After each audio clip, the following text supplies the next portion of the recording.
Welcome to Feature Friday, where we explore all the cool functions of our Roof Wizard software.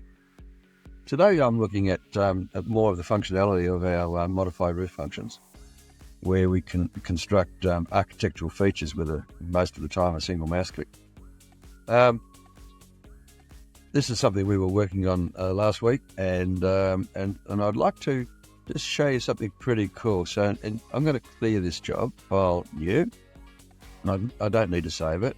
And I'm going to recover the outline, exactly the same outline, hit OK. And you want to change the outline? No. And whatever the slope is, let's say the slope's 35 degrees. The eave overhang, let's make that 450. And the gable overhang will be 0. Eave height 3 meters, that'll work for me. And we hit OK. Now, pay attention to this bit.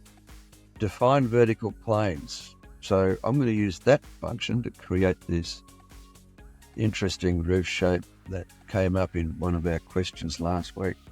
So I'm turning all those edges into vertical planes, leaving these two edges alone.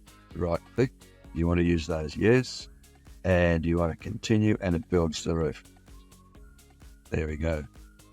So that might be an odd looking roof, but we see a few of these, and so as you can see, the software has constructed that thing exactly right based on the definition that we've provided for the outline and the slope of the roof. So sometimes the solutions in creating the 3D geometry of a roof are not immediately evident, but if you think about it, it actually gives you what you want.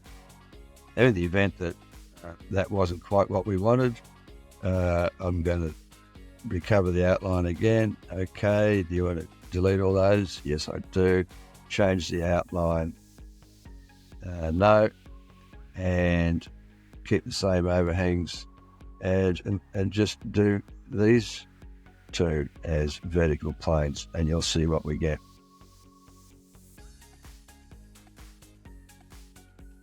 The vertical plane is the end where, well, the walls go all the way to the roof.